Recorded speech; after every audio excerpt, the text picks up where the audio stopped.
नमस्ते दोस्तों, आप सभी का स्वागत है। आज मैं आपको एक ऐसी कहानी बता रहा हूँ।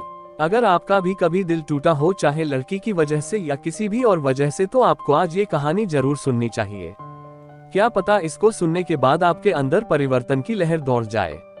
अगर ऐसा हुआ तो यकीन मानिए मेरा लिखने का मकसद पूरा हो जाएगा। तो चलिए अब आपका ज्यादा समय जाया ना करते हुए मैं इस कहानी को शुरू कर ही देता हूँ। दोस्तों, विपुल नाम का एक लड़का था। बहुत ही खुशमिजाज किस्म का आदमी था। कुछ दिनों पहले ही उसका कॉलेज में एडमिशन हुआ था।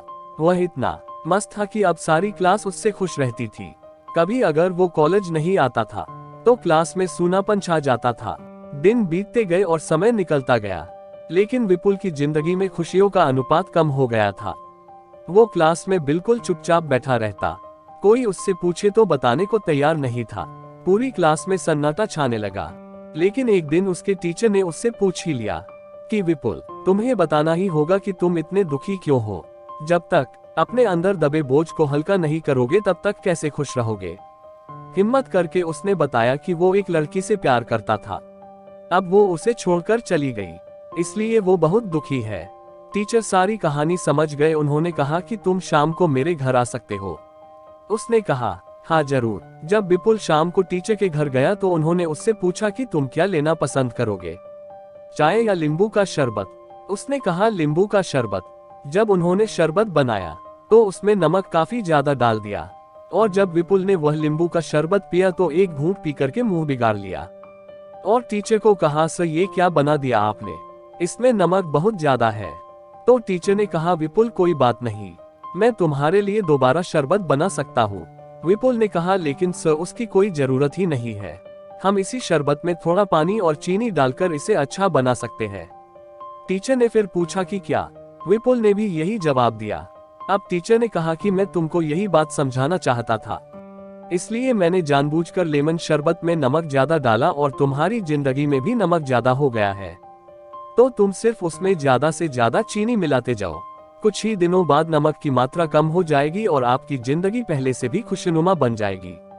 विपुल के गुरुजी चाहते तो ये सीधा सीधा भी समझा सकते थे, लेकिन आप सभी जानते हो सीधी बातें इतनी आसानी से कहाँ समझ आती है। जो ज्ञान प्रैक्टिकल से मिलता है वो हमेशा याद रहता है, और ऐसा जिंदगी का ज्ञान तो हम उम्र भर नहीं भूलते। अब विपुल के जीवन में चीनी की मात्रा बढ़ने से खुशियां बढ़ रही थी।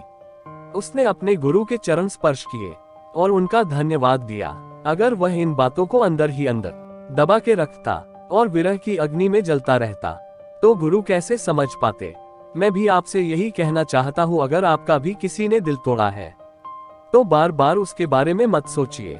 किसी न किसी से तो साझा करके आपको अपना बोझ हल्का करना ही पड़ेगा। और अगर आपको कोई भी ऐसा इंसान ना मिले तो आप क्या करोगे, उसका भी तरीका बता देता हूँ।